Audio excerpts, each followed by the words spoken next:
नमस्कार दोस्तों, स्वागत है आप सभी लोगों का एक बार फिर से हमारे इस YouTube चैनल पर द सनातन विद्या पर। दोस्तों 90% लोगों को पता नहीं होगा कि आखिर धनतेरस के दिन घर के इस हिस्से में दीपक जलाने से धनो धनवान हो जाते हैं, करोड़पति हो जाते हैं। हम भी अपने घर के इस हिस्से में धनतेरस और दीपावली पर एक दीपक जलाते हैं। आप भी जलाएं और हो जाए शीघ्र ही धनो धनवान। दोस्तों 10 नवम्बर को शुक्रवार के दिन धनतेरस पड़ रहा है। साक्षात इस दिन माता लक्ष्मी का आगमन हो रहा है। गलती से भी इस दिन को हाथ से मत जाने देना। शुभ रविवार की धनतेरस साक्षात माता लक्ष्मी को धरती लोक पर खींच लाती हैं और भक्तों की पीड़ा माता को शांत करनी ही पड़ती है। शुक्रवार की धनतेरस अत्यंत दुर्लभ और संजोग की वजह से आती है। साथ ही साथ मैं आप लोगों को एक ऐसी गुप्त जगह में दीपक जलाने की बात बताऊंगा जिस जगह में अगर आप 5 दिन तक दीपक जला लेते हैं तो साक्षात माँ लक्ष्मी आपके घर में आ जाती है। ना चाहते हुए भी आपके सेवा भाव को देख करके माँ लक्ष्मी को अगर उस जगह पर 5 दिन तक दीपक जला दें तो आना पड़ता है। आपकी कंगाली, आपकी गरीबी आपके जीवन में चल रही है, परेशानी, कष्ट, कोर्ट कचहरी के मामले चल रहे हो, उसे भी दूर करना पड़ता है। वीडियो ध्यान से देखना तब आपको समझ में आएगा। देखिए, देश के अधिकांश भागों में यम के नाम पर दीपक दान, दीपदान करने की परंपरा है। तो देखिए, दीपावली के 2 दिन पूर्व धन्वंतरि त्रयोदशी के सायंकाल में मिट्टी का कोहरा दीपक लेकर के आते हैं। इसमें तिल का तेल डालकर के नवीन रुई की बत्ती रखते हैं, या फिर आपके समर्थन अनुसार जैसे कि तिल का तेल है, या फिर फली का तेल है, या फिर सरसों का तेल है, या फिर हो सके तो आप जो है घी का दीपक भी जला सकते हैं। तो आप अपने समर्थन अनुसार दीपक जलते हैं। लेकिन आखिर ये दीपक क्यों जलाते हैं, इसके पीछे क्या कारण है, सारी जानकारी आई है इस वीडियो में। मैं आप लोगों को विस्तार से बताऊंगा, क्योंकि द सनातन विद्या चैनल का मकसद है जनहित एवं जन कल्याण करना। अगर आप इस वीडियो को देख लेंगे तब आपको समझ में आ जाएगा कि वास्तव में हम दीपक क्यों जलाते हैं और हमें दीपक क्यों जलाना चाहिए। और वास्तव में इस वीडियो को देखने के बाद आपको एक्स्ट्रा लाभ मिलेगा कि आपके घर से गरीबी जन्मों की जो कंगाली है वह चली जाएगी। कहते हैं कि बहुत साल पहले हंसराज नाम का एक प्रतापी राजा था। एक बार वह अपने मित्रों, सैनिकों और अंगरक्षकों के साथ जंगल में शिकार खेलने के लिए गया। संयोग से राजा सबसे बिछड़ करके अकेला रह गया और भटकते हुए एक अन्य राजा जिसका नाम था हेमराज के राज्य में पहुंच गया। कथा ध्यान से सुनना तभी आपको समझ में आएगा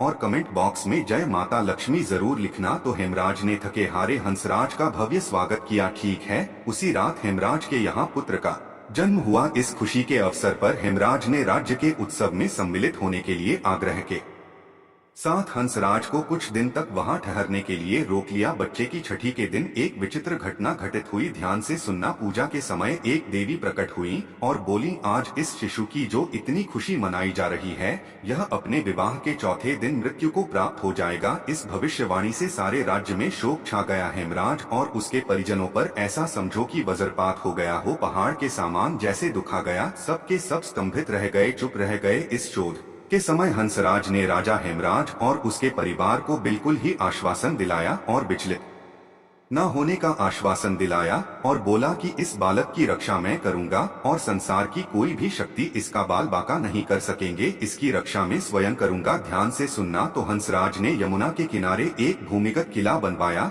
और उसी के अंदर राजकुमार के पालन पोषण की व्यवस्था करवाई। इसके अतिरिक्त राजकुमार की प्राण रक्षा के लिए हंसराज ने सुइयों के ब्राह्मण से अनेक तांत्रिक अनुष्ठान, यज्ञ, मंत्र जाप आदि की व्यवस्था भी करवा रखी थी।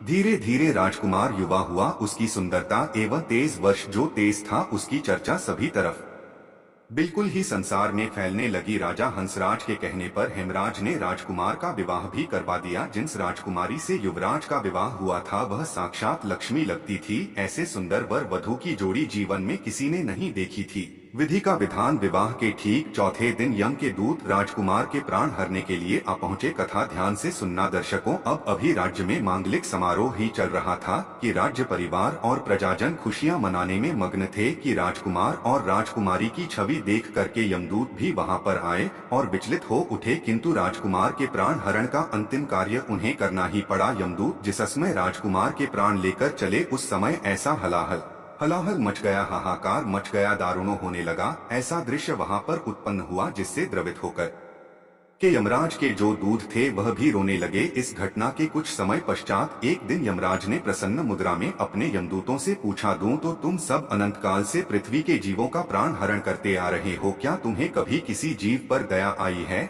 और मन में यह विचार उठा है कि इसे छोड़ देना चाहिए? ध्यान से सुनना। तो दर्शकों, यम के दूत एक दूसरे का मुंह देखने लगे और यमराज ने उनके संकोच को भांपकर उन्हें उत्साहित किया, जिसको मत अगर ऐसा प्रसंग आया है तो निर्भर होकर के आए यमदूतों बताओ। इस पर एक दूत ने सिर झुका करके निवेदन किया यमराज से। मृत्यु के देवता यमराज से बोले, ऐसा प्रसंग तो काम ही आता है स्वामी, किंतु एक घटना अवश्य हुई है जिसकी स्मृति मुझे आज भी विचलित कर देती है। यह कहते हुए जो यम के दूत थे उन्होंने हेमराज के पुत्र की प्राण हरण की संपूर्ण घटना यमराज को बताई। इस दुखद प्रसंग से यमराज भी विचलित हो उठे और इसे लक्ष्य करके, ध्यान से सुनना, इसका लक्ष्य करके दूत बोला कि ना, ध्यान से सुनना, क्या कोई ऐसा उपाय नहीं है इस उपाय से अकाल मृत्यु से प्राणियों को छुटकारा मिल जाए और मृत्यु के देवता यमराज जो प्राण हरते हैं इससे बच सके? तो इस पर यमराज ने कहा, जीवन और मृत्यु ये सृष्टि का अटल नियम है तथा इसे बदला नहीं जा सकता। किंतु यमराज ने कहा कि धनतेरस को पूरे दिन का व्रत और यमुना में स्नान कर धनवंतरी और यम का पूजन दर्शन काल मृत्यु से बचाव कर सकता है, लेकिन यदि यह संभव न हो तो फिर संध्या के समय घर के प्रवेश द्वार पर यम के नाम का एक दीपक, ध्यान से सुनना, यम के नाम का एक दीपक प्रज्वलित जरूर करना चाहिए। इससे आकस्मिक मृत्यु और रोग से मुक्ति प्राप्त की जा सकती है। स्वयं यमराज ने बताया है कि अगर कोई भी व्यक्ति, ध्यान से सुनना, अगर कोई भी व्यक्ति अगर धनतेरस के दिन यम के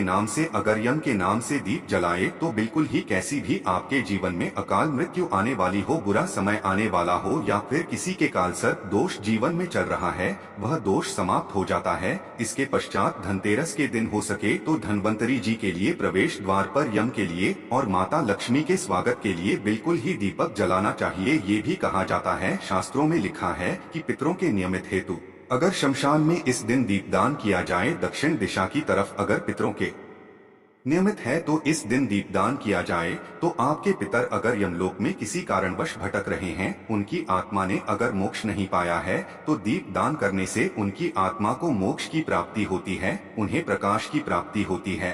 और सभी पवित्र हिस्से में जैसे कि लक्ष्मी स्थान है, धन स्थान है, व्यापार स्थान है और वाहन स्थान कहा गया है, बहुत सारे हमारे घरों में स्थान होते हैं, तो सभी स्थान में इस दिन पवित्र दीपक जरूर जलाना चाहिए। माँ लक्ष्मी का इस दिन वरदान भी है। एक कथा के अनुसार माता लक्ष्मी ने स्वयं कहा है कि जिस घर में धनतेरस के दिन, कल की मैंने कथा में बताया था, आप सभी दर्शकों को जरूर पता होगा, जिस घर में अगर धनतेरस के दिन 13 दीपक जलते हैं, 13 दीपक ही आपको जलाने हैं, धनतेरस के दिन 13 दीपक जलते हैं, तो ऐसे घर में मैं मजबूर होकर के स्वयं साल भर निवास करती हूँ और ऐसे घर को धन दौलत से परिपूर्ण बना देती हूँ। और अगर वह व्यक्ति फिर आने वाली धनतेरस के दिन 13 दीपक जला दें तो मैं फिर उसके घर में रह जाती हूँ। अर्थात अगर आप आजीवन माँ लक्ष्मी को प्रसन्न करना चाहते हैं, आप चाहते हैं कि माँ लक्ष्मी आपके घर से ना जाए, आपके घर में धन दौलत एवं सुख संपत्ति एवं यश कीर्ति की प्राप्ति हो, तो आप अपने घर में धनतेरस के दिन दीपक जरूर चलाएं। चाहे आप सनातन धर्म से जुड़े हों, चाहे आप सनातन धर्म को नहीं मानते हो, एक बार यह कार्य करके जरूर देखना, आपका घर धन दौलत से जगमगा उठेगा। माँ लक्ष्मी की कृपा से आपके घर में धन दौलत आएगी। कभी कभी आपने देखा होगा, ऐसे लोग होते हैं जिनके घर में यथार्थ धन दौलत होती है,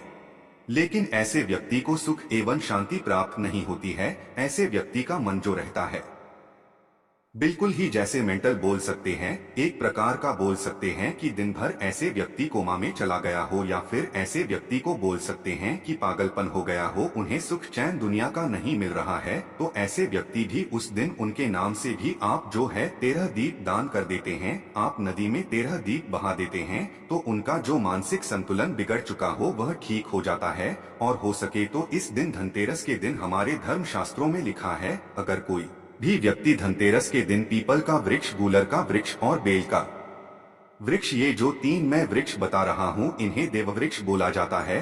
तो एक बात का थोड़ा विशेष ध्यान रखें क्योंकि इस साल तेरस में 23 अक्टूबर को क्या है रविवार का दिन पड़ रहा है। तो आप जो है पीपल के नीचे में दीपक मत जलाइए, लेकिन आप जो है गूलर पेड़ के नीचे में या फिर आप जो है बेल के वृक्ष के नीचे में दीपक जरूर जलाए। हमारे धर्म शास्त्रों में लिखा है जो व्यक्ति बेल के नीचे में संध्या काल में दीपक जलता है 13 से लेकर के आपको भाई दूज तक 5 दिन जलाना होता है। 5 दिन नहीं आपका समर्थन नहीं है तो आप जो है 3 दिन जरूर जलाए। अगर कोई व्यक्ति शाम के समय में 3 दिन अगर बेल वृक्ष के नीचे में 13, 14 और अमावस्या अर्थात दीपावली तो 3 दिन अगर दीपक जला लेते हैं तो माँ लक्ष्मी ने स्वयं कहा है क्योंकि जड़ में समस्त तीर्थ निवास करते हैं। बेल के माता कात्यायनी इनके पत्ते में निवास करती है और इनके मूल भाग में ब्रह्मा जी निवास करते हैं। इसके मध्य भाग में विष्णु तथा पेड़ के संपूर्ण हिस्से में भगवान शंकर निवास करते हैं। बेल का वृक्ष पार्वती और माँ लक्ष्मी का स्वरूप कहा गया है